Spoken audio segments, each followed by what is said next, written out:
Tu sais, ce qu'on dit, c'est que lorsque vous frappez un Jujutsuka, il perd des barrettes et des couleurs de ceinture à chaque coup. Bah, je pense qu'il doit le rendre au moins ceinture violette. Ça peut être les coudes qui viennent d'en haut, maintenant ils sont autorisés. Donc les coudes remontants, coudes descendants. Aïe, oui. Il peut partir sur une guillotine et guillotine à la volée. Hein. Quand tu le touches, il tombe. T'es là, frérot? Je peux te demander un service? Ouais, bien sûr. Pendant que je présente l'émission, tu peux apprendre à Antoine à mettre un high kick?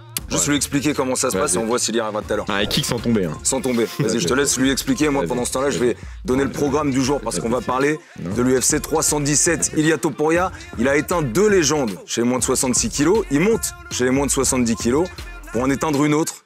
Charles do Bronx Oliveira, c'est le programme de la carte aujourd'hui avec le combat aussi chez les moins de 57 entre Pantoja et Kara France. C'est parti.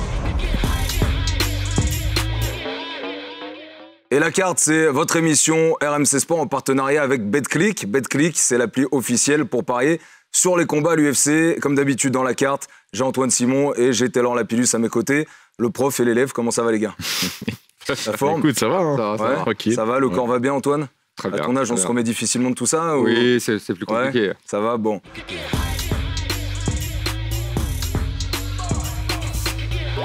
Et donc le combat principal de cette UFC 317, t'es hypé parce que tu l'as déjà dit en plus dans la carte, Oliveira, c'est ton combattant préféré all time? C'est ton numéro 1, toute organisation confondue ou pas? Non, à l'UFC. À l'UFC. C'est mon combattant préféré à l'UFC all time. Ok, et pourquoi? C'est son style? C'est son style de combat, les choses incroyables qu'il a pu réaliser dans la cage et surtout depuis le temps qu'il y est, tout ce qu'il a fait, tous les records qu'il a établis. Non, c'est un combattant ultra spectaculaire que j'adore. Ouais. Et d'ailleurs, j'ai du mal à accepter que ce soit Topuria qui soit archi favori pour ce combat et que Oliveira soit l'outsider alors qu'il a été champion. Je le rappelle de cette catégorie lightweight. Ouais, mais bon, je sais pas, Taylor, à un moment, par rapport à ce qu'il a montré, Topuria aussi récemment, Oliveira, il a 35 ans. En vrai, on va le montrer dans ce qu'on va faire derrière. Mais il a pris des coups, il a fait des grosses guerres. Je sais pas, que Topuria puisse être favori, ça peut pas être logique aussi, non? Bah, c'est pas choquant. C'est-à-dire que, tu l'as dit, hein, invaincu, beaucoup de finish. Il a balayé deux grosses têtes dans la catégorie des 66 kilos. Là, il monte à 70 kilos. On sait que dernièrement, les pertes d'Oliveira, elles étaient c'était un peu les montagnes russes. Donc, j'ai envie de te dire, voilà, je suis pas surpris que du côté des bookmakers, on se dise que c'est Topuria qui est devant. En tout cas, Oliveira, c'est vrai qu'il a des records de malade. Le plus de soumissions réussies dans l'histoire de l'UFC, le plus de bonus de fin de soirée. C'est-à-dire qu'il a pris plus d'1 million de dollars juste avec les bonus. Donc déjà ça place le personnage. Et évidemment, j'ai la question pour Antoine. Charles Oliveira, le 7e bilan du plus gros nombre de combats UFC, avec 34. Franchement, je pense que c'est assez facile. Qui a ce record absolu et combien de combats? C'est Jim Miller, il doit être à 43 ou 44. Tu dirais combien, toi, en nombre de combats? Je sais pas, mais pour moi, c'est Jim Miller. Ouais, c'est Jim Miller avec 46 combats. 46 combats, 46, ça veut dire... Il continue de combattre régulièrement. Il continue de combattre. Est-ce que Oliveira, il va pas aller battre ce record? C'est-à-dire que là, non, mais par contre, il peut accrocher le record du plus grand nombre de victoires. Parce que là, il est en 2e position. Il a déjà le plus grand nombre de finishes, le plus grand nombre de soumissions. Victoires, et le plus grand nombre de victoires, c'est pour également Jim Miller. 27, ouais. Exactement. Donc, franchement, ça, il peut y arriver. Les gars, on va passer d'abord sur la clé de Ilia Topuria. Taylor, c'est toi qui va nous faire Topuria et qui va nous expliquer ce qu'il doit faire pour battre Charles Oliveira. En fait, Topuria a plusieurs options. Alors, la première et la plus évidente, c'est d'utiliser ce qui fait comme d'habitude. Donc, d'utiliser ses combinaisons. Il a des bonnes combinaisons où il va travailler. Notamment, il va commencer sur le jab, le bras arrière, revenir au corps, ici, et ensuite là.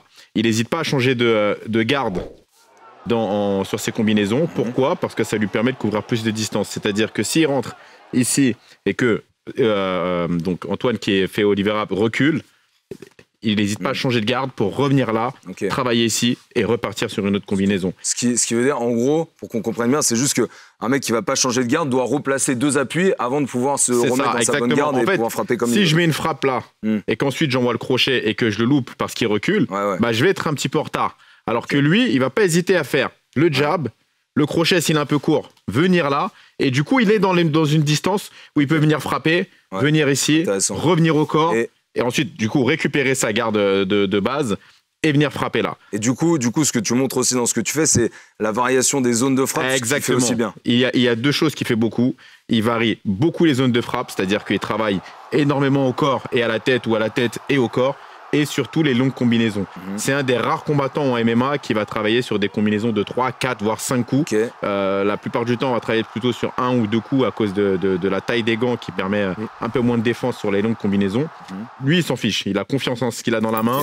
Et du coup, il travaille sur des longues combinaisons. Donc, on peut venir ici, venir là, et frapper de l'autre côté. Il a également de très bons low kicks qu'il n'utilise pas forcément souvent, mais qui sont très puissants, où il peut notamment venir shooter, que ce soit en calf kick ou alors en low kick. Il va pas forcément shooter plus haut parce qu'il n'en a pas vraiment besoin. Il va se concentrer sur ses points avec au-dessus de la ceinture, mais surtout, ça sera un travail en ligne basse. Donc, moi, je pense que c'est la clé pour lui de venir finir Oliveira. En fait, faire tout ce qu'il fait maintenant, de le faire sur Oliveira, tout simplement. On sait qu'il a un menton un peu... qui n'est pas ce qu'il était auparavant. Voilà. Donc, t'es d'accord? Oui, il est inégal. Voilà, on peut dire qu'il est un peu inégal. Ouais, donc, on sait que tu rejoins Taylor. Non, mais inégal, ça ne veut pas dire que c'est pas ce que c'était avant. Okay. C'est-à-dire qu'un coup, il est pas bien, et un coup, il est bien. Quand tu le touches, il tombe. Voilà. Non, donc, pas forcément. Mais il peut avoir la capacité de se relever aussi assez rapidement. Il se relève. En fait, la spécialité d'Oliveira, c'est quoi? C'est qu'au moment où il est touché, il va prendre une frappe là, il tombe. Et ensuite, il attend avec les jambes en l'air et il attend pour partir dans une phase de grappling. Et là, la plupart des gars n'y vont pas. Sauf qu'on se souvient que Makhachev y avait été et il l'a finalisé. Alors, et je pense que Topuria, avec le niveau de sol qu'il a... montrez-nous justement au sol ce que ça pourrait donner. Peut très bien venir là, toucher sur une frappe. Il tombe. Ouais. Voilà. Et là, d'habitude, donc on a Oliveira qui arrive dans cette position précisément et qui attend. Et il fait comme ça, il met ses mains comme ça, il attend. Sauf que moi, je pense que avec le niveau de sol de Topuria, il pourrait très bien arriver, frapper, passer la garde, venir dans une position et ensuite après, soit faire du grand and pound, soit en fonction de ce que va proposer Oliveira, partir sur un triangle de bras, par exemple comme ça, ou alors venir prendre une position forte et terminer en grand and pound. Je pense qu'il n'aura pas peur du sol d'Oliveira parce qu'il l'aura sonné avant. C'est-à-dire que quand on regarde les finalisations de Topuria, très souvent il a secoué les gars avant. Alors que s'il rentre dans un duel de grappleur direct, ce sera pas pareil. En étant en forme tous les deux, je pense malgré tout qu'Oliveira est devant. Donc à mon avis, d'abord il va falloir bien le secouer et ensuite après à pouvoir travailler, que ce soit en grappling, en lutte ou même en striking, un petit peu comme ce qu'il a fait à Brice Mitchell. Donc si j'ai bien compris, et tu vas nous dire juste après la clé pour Charles Oliveira pour battre Topuria, faut quand même, s'il va au sol, faut qu'il soit assuré d'avoir une position dominante et que Charles Oliveira commence à voir des oiseaux, quoi. Tu sais, ce qu'on dit, c'est que lorsque vous frappez un Jujutsuka, il perd des barrettes et des couleurs de ceinture à chaque coup. Je pense qu'il doit le rendre au moins ceinture violette. Mais je pense que... il va rentrer dans sa soyons honnêtes. Charles Oliveira, même sonné, même limite out, il est quand même minimum ceinture violette, ceinture marron. Même passer la garde comme tu l'as fait là, je suis pas sûr que ça passe. Il a des instincts de survie, quoi qu'il arrive. Mais s'il a pris un flash... S'il a pris un flash, ok. Antoine, dans le cas où c'est Charles Oliveira qui mène la danse, qui dicte son rythme, qu'est-ce qu'il va devoir faire contre Ilia Topuria? En fait, Taylor l'a très bien mis en illustration. Il va faire Charles Oliveira, Taylor. En fait, la force de Topuria, c'est la mi-distance, vous l'aurez compris. Il est fort avec les points. Donc lui, il est fort à cette distance-là, où il peut envoyer des coups. Charles Oliveira, lui, c'est un style plus Muay Thai. On a style plus anglaise pour Topuria, style Muay Thai pour Oliveira, avec sa jambe avant qui a tendance à monter. Il a une garde très haute. C'est pour ça d'ailleurs qu'il est sujet au coup au corps. Mais par contre, il a un très bon jeu avec les jambes et les genoux. C'est-à-dire que si Topuria est loin et qu'il veut rentrer pour envoyer un coup, voilà. Donc déjà, tu as le coup de genou qui vient le récupérer. Genou tout de suite. Avec une taille qui est plus petite pour Topuria en plus, donc plus de facilité. Il y a un vrai danger. Et à côté de ça, le travail à distance, Taylor, ça va être le travail avec les jambes. Le jab, le tip, qu'il envoie très bien. Donc le tip au corps, il aime bien viser le sternum ou la cage thoracique de toute manière. Il s'en sert également comme jab. C'est-à-dire si son adversaire veut démarrer, il peut envoyer le tip au visage directement. Oula. Et ça stoppe l'avancée et surtout, ça le maintient à une bonne distance de sécurité. Donc l'idée pour moi, c'est que Charles Oliveira va devoir maintenir cette distance de sécurité à distance longue, travailler avec ses jambes, travailler avec ses genoux quand il rentre et éviter au maximum la mi-distance où Topuria est beaucoup plus explosif, beaucoup plus petit et beaucoup plus rapide avec les points. Dans le cas où justement il arrive, même s'il essaye de maintenir cette distance, si à un moment il se retrouve au clinch, ce qui peut arriver, Charles Oliveira, il est à l'aise là-dedans. Et tu vois, juste mets-nous dans la même clé le clinch et la lutte qui est peut-être un peu mésestimée de Charles Oliveira. Je pense que la solution, c'est-à-dire qu'à distance longue, il envoie ses kicks, Oliveira. Quand son adversaire se rapproche pour travailler en anglaise, là, il faut venir le coller. Donc là, Oliveira va venir coller son adversaire, Topuria. Et là, il y a un gros travail qui va être mis en place. Travail type Muay Thai, exactement. Donc beaucoup de balayage. Les coups de genoux. Il est plus grand aussi, donc je vais me mettre... voilà, je vais faire la différence de taille pour que l'on comprenne. Comme il... Je suis pas sûr qu'il y ait une telle différence. On voit bien, c'est bien illustré, ça. Voilà, les genoux et les coudes également. Alors les coudes, ça peut être latéraux, ça peut être des coudes qui viennent d'en haut. Maintenant, ils sont autorisés. Donc les coudes remontants, coudes descendants. Aïe, oui. Donc là, il fait cette taille. Okay. Là, je suis Topuria. Il fait peur. Voilà, Topuria essaie d'attaquer en lutte, coup de genou, hop. Et il y a aussi une autre option dont on n'a pas parlé. Donc là, on a parlé de l'aspect Muay Thai. Mais on rappelle que Charles Oliveira, c'est un expert du grappling. Donc à tout moment, même quand on est dans ces phases-là, à tout moment, hop, il peut partir sur une guillotine, et guillotine à la volée. Hein. Ouais. Okay. Ou alors une clé de bras, ou alors un triangle à la volée, il en est capable. En fait, ça peut venir de beaucoup d'endroits. C'est une question de distance, d'accord ? Distance longue, Oliveira, il est bien. Mi-distance, Topuria, il est bien. Ouais. Et au corps à corps, bon là ça va être, on ne sait pas trop, parce qu'on n'a pas beaucoup vu Topuria dans cette condition. Et moi je pense que la une carte à jouer aussi. Malgré tout, reste à longue distance. On a vu avec Gerbert qu'il avait du mal quand même avec des combattants qui étaient grands et qui avaient une bonne distance. Ouais, Topuria contre donc moi je pense qu'il va falloir envoyer des kicks à distance, le front kick visage, puis son anglaise, mais surtout rester à distance parce que dans le clinch, alors qui est une bonne option que dit Antoine. Mais malgré tout, ce que j'ai peur qu'il se passe, c'est qu'au moment où ils prennent le tie clinch, par exemple, que Oliveira prenne le tie clinch, en fait, qu'est-ce qui empêche Oliveira Topuria, de frapper, de travailler dans la boîte? Parce que là ses deux mains sont immobilisées. Exactement. Ok. Et comme d'habitude dans la carte, il y a un jeu, il y a un concours entre Antoine et Taylor pour savoir qui fait les meilleurs pronostics. On prend les codes sur BetClick, on les additionne par rapport à ce que eux ont prévu et on voit ce que ça donne. Le dernier épisode, c'était sur l'UFC 316. Tant que ça marche, moi je mise sur Dvalishvili. À mon avis, Merab va lui marcher dessus et du coup, je pense que c'est ce qui va se passer. Je pense clairement que Kyle Harrison est très largement au-dessus de Peña, donc je pense qu'elle peut la finir. Je dis Kayla Harrison par décision. Et donc, on était à 3-2 pour Taylor avant l'UFC 316. On est à 3 partout maintenant parce que Antoine l'a emporté sur ses pronostics. Il avait dit que Kayla Harrison allait l'emporter avant la limite. Et tu as remporté ce point vu que vous étiez d'accord sur Merab. T'es d'accord cette fois-ci? Parfois, tu contestes les résultats, Taylor. Non. Cette fois-ci, il n'y a rien à dire. Je conteste pas. Après, c'est juste qu'il y a un point que je n'avais pas eu. Ouais. Non, c'est faux. Il y a une commission qui est derrière tout ça qui contrôle. Mais je ne conteste pas, il a gagné. Voilà. Allez, 3 partout. Et comme d'habitude, l'occasion de se départager avec cette carte épisode 23 sur l'UFC 317. Antoine, tu as recollé le wagon. À toi l'honneur de donner ton prono pour ce combat pour la ceinture des moins de 70. Depuis que j'ai pris un peu de retard, je m'étais dit non, maintenant je vais arrêter de parier avec mon cœur, je vais parier avec ma tête. Ouais. Et c'est dire ce qui m'a permis de revenir au score. Mais là, en l'occurrence, je vais devoir prendre un risque, quoi qu'il en soit, parce que je ne peux pas parier contre Charles de Bronx Oliveira. Donc le cœur reprend largement. Ouais, j'ai retourné la situation dans tous les sens. Je pense qu'il peut le faire. Okay. Je pense qu'il peut le faire. Pourquoi? Parce que déjà, lui, c'est un vrai lightweight, donc un vrai 70 kg. Topuria, vous vous rappelez, il monte de catégorie. La seule fois où il a combattu à 70, ça s'est bien passé, mais il a quand même été secoué. Il a eu des vraies alertes. Charles Oliveira, c'est l'ancien champion de la catégorie. Il a un striking sous-estimé. Il a une grosse puissance de frappe. Il a un sol exceptionnel. Je pense qu'il peut secouer Topuria à un moment ou à un autre. Topuria va se rendre compte que physiquement, c'est pas aussi simple qu'il n'y paraît. Ouais. Et à un moment ou à un autre, il va le soumettre. Ok, donc victoire, ton prono, c'est victoire avant la limite de Charles Oliveira sur ce combat. Très bien. C'est vrai qu'en plus, sur son run pour la ceinture à l'époque, il y avait des...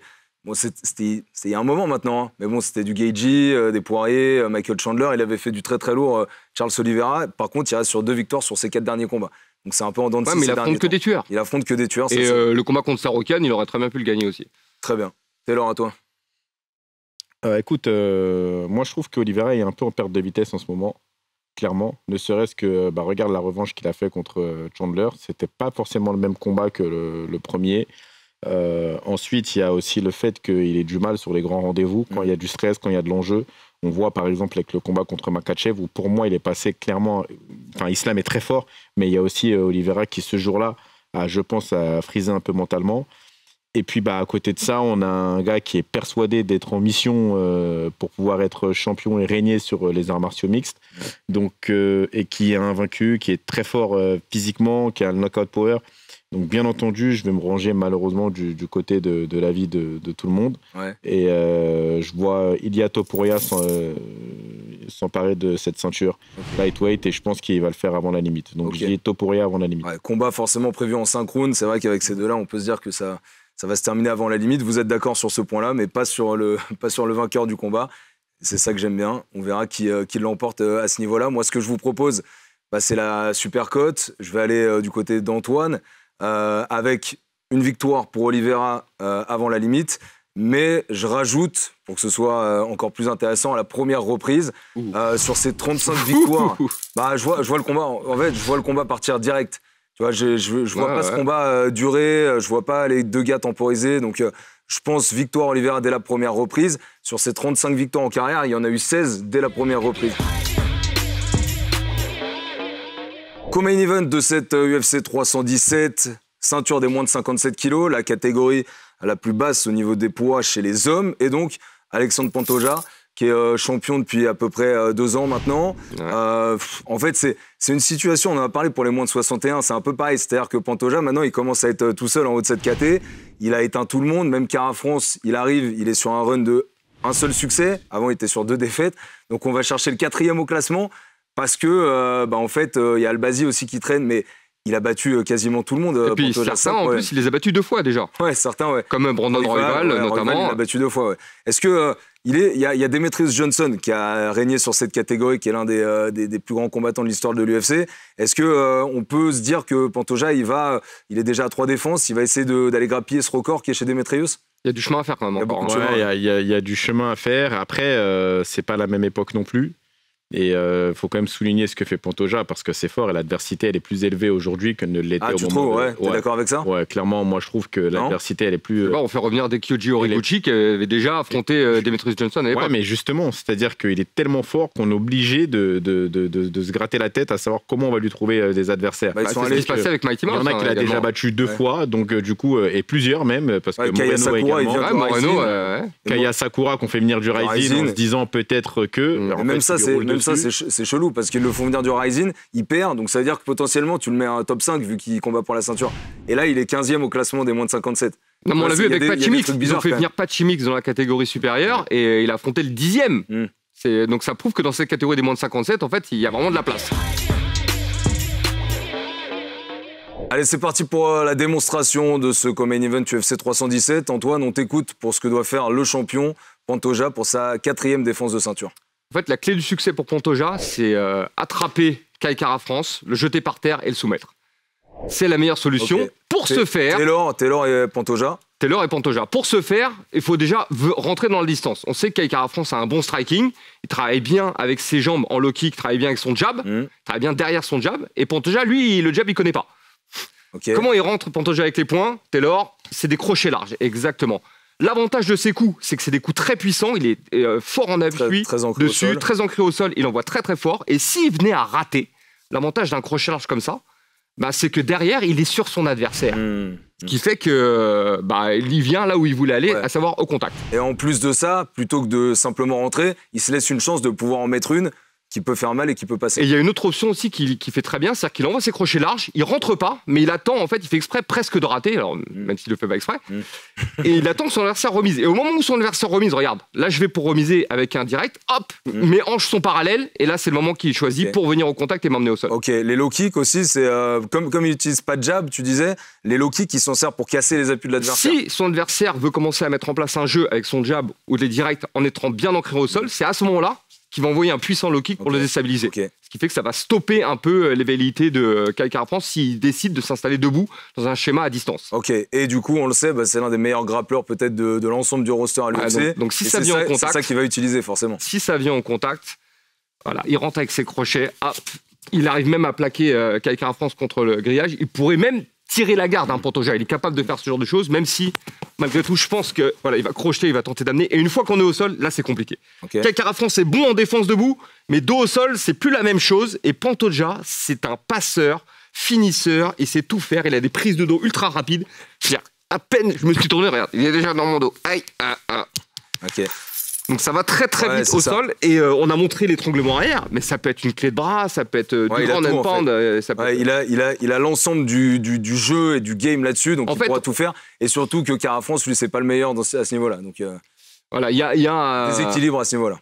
Charles Oliveira, par exemple, est un combattant de l'UFC qui lui aussi a un jeu au sol très offensif, très ouvert et qui tente beaucoup de soumissions. Pantoja, c'est un peu la même chose, sauf que comme on est des petites catégories, ça va encore plus vite. Ok, c'est intéressant et du coup, on se doute que dans ces oppositions de style assez classiques, pour Kai Kara-France, Taylor, lui, ça va se passer par le striking. Et c'est ça qu'il va essayer de mettre en place. Ouais, après, pour être très honnête avec toi, j'ai regardé les vidéos des deux. Et non, on en a parlé, on a trouvé un chemin. Il n'y a pas trop de chemin. Il y en a un. Pour Kara-France. Mis à part le coup providentiel, mais sinon... Voilà, il n'y a pas... Non, mais l'idée, c'est que... Mais montre-nous au niveau du striking, ce que ça donne déjà sur ce qu'il est capable de développer. Alors, il a un striking qui est quand même meilleur que celui de Pantoja. Plus technique, en tout cas. Voilà, c'est plus propre. Pas forcément plus efficace, plus technique. Mais c'est plus propre. Donc, il sait travailler avec son jab, il sait travailler faire des combinaisons. Donc là, ici, revenir là, travailler... il a un pied-point qui est globalement beaucoup plus propre que celui de Pantoja. Par contre, son striking, il doit l'utiliser et faire en sorte qu'à chaque fois, quoi qu'il arrive, il arrive à rester à distance de Pantoja. Au moment où il va y avoir un contact, même s'il a une bonne défense, le jeu de Pantoja est beaucoup trop évolué pour pouvoir résister et qu'il reste debout. Donc, il doit rester... sa survie est là. C'est rester debout, là, éventuellement tenter de contrer avec le genou arrière au moment où il va changer de niveau, parce que parfois il rentre aussi en single leg ou double leg. C'est pas juste un système de crochetage et de balayage. Donc à partir de là, voilà, il peut essayer de défendre ici, revenir là, mais donc etc. Ça pour le coup, s'il l'a bien travaillé, ce que vous montriez tout à l'heure, quand il envoie un coup et que Pantoja va venir coller, s'il a bien travaillé, il a le réflexe de monter le genou assez rapidement. En fait, il a ce réflexe Kai Kara-France dans les phases de corps à corps, parce qu'il ne veut pas se faire amener au sol, lui, c'est un striker. Le premier réflexe qu'il a, et ça on adore, c'est le bras à l'intérieur, toujours.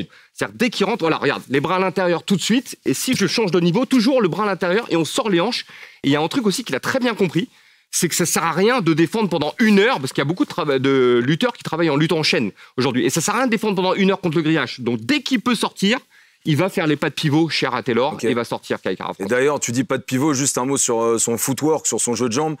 Tu me le disais avant, Kara-France, il a un bon jeu de jambes quand même, notamment pour ses désaxements éventuels. En fait, c'est ça la clé du succès pour moi. C'est qu'il travaille beaucoup derrière son jab avec des très bons kicks. Et, il met du temps à lire un peu le jeu de son adversaire. En plus, il impose un rythme un peu bas au combat. C'est-à-dire qu'il oblige son adversaire à travailler dans son rythme à lui. Et...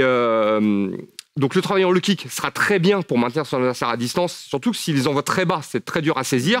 Si on remonte un peu, ça par contre, on connaît le danger, c'est tout ce qui est middle, voilà, ça se fait saisir, donc là on n'est pas bien.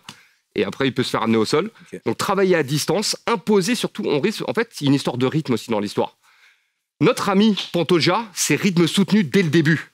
C'est-à-dire du premier au dernier round, il va être à fond. Lui, il monte en puissance tout doucement, un peu à la manière d'un Max Holloway. Faut qu'il trouve ses marques, il met un peu de temps à trouver ses marques, mais s'il arrive à imposer ce rythme à Pantoja et maintenir Pantoja à distance, moi je pense qu'il peut scorer suffisamment les rounds. Taylor, il n'y croit pas. Il peut scorer les rounds et gagner le combat par décision. Voilà. C'est une possibilité. C'est parti pour les pronos, c'est parti pour les paris. Antoine et Taylor, on vous écoute. On va laisser la place à Antoine. Sympa. Pour nous dire, c'est souvent le cas en même temps. Pourquoi on est souvent sympa avec toi. C'est vrai. Bon, alors on t'écoute, vas-y. Donc sur ce combat, j'ai mis en avant les armes de Kai Kara-France, même si Taylor y croit pas. Malgré tout.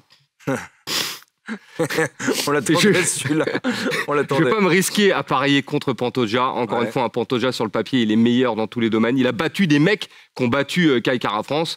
Il a battu tout le monde en fait dans la catégorie et surtout il a montré des choses que les autres combattants pour l'instant n'ont pas été en mesure d'égaler, que ce soit dans le rythme, que ce soit dans le travail au sol. Et en plus, le travail au sol, c'est pas forcément le point fort de Kai Kara-France. Et le chemin de la victoire pour Kai Kara France, ça passe par un combat long, stratégique, où il faut commettre aucune erreur pendant 5 rounds. C'est très compliqué, alors que le chemin de la victoire pour Pantoja, il y en a 10. Donc je vais miser sur Pantoja. Et je pense que même s'il peut s'imposer avant la limite par soumission ou par TKO, je pense que ça va aller au bout et il va gagner par décision.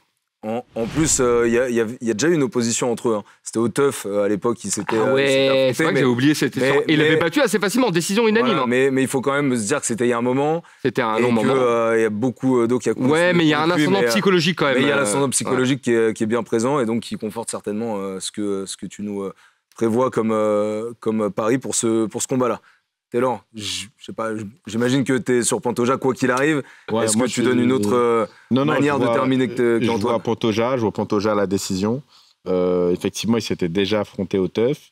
Et entre-temps, Pantoja est champion et un champion très dominant qui roule littéralement sur tous ses opposants. Donc voilà, je pense que bien qu'il y ait quelques armes à mettre au crédit de Kai Kara France, à mon sens, ça ne suffira pas pour gérer tous les points forts de Pantoja. Donc, je vois Pantoja. Mais je pense qu'ils vont faire 5 rounds, donc à la décision. Ok, décision. Ok, très bien. Pantoja pour tous les deux. La supercote que je vous propose, elle concerne aussi Alexandre Pantoja. Je ne vais pas me risquer à aller sur Kai Kara France.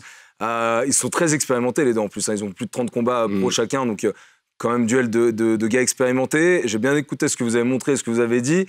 Ce qui m'intéresse, c'est notamment ces larges crochets là, dont vous avez parlé pour Pantoja. Donc, je le vois bien réussir quand même à mettre un coup qui fait mal et à terminer au sol en ground and pound Kai Kara France. Donc, en gros, pour moi, c'est victoire d'Alexandre Pantoja par KO, TKO ou disqualification, ce qui est englobé dans le même pari, et qui, du coup, pour moi, se terminerait en ground and pound. Allez, c'est déjà la fin de cette carte, épisode 23. L'UFC 317, ça arrive ce week-end sur MC Sport. Antoine et Taylor, ils sont en train de préparer les derniers réglages pour le high kick d'Antoine. Cette fois-ci, il va se passer à merveille, j'en suis sûr. Merci à toutes celles et ceux qui travaillent sur cette émission. Merci à vous de nous être fidèles pour la carte. On se retrouve très bientôt pour un nouvel épisode. Tout de suite, place à Antoine. Ciao. Bon, allez, vas-y.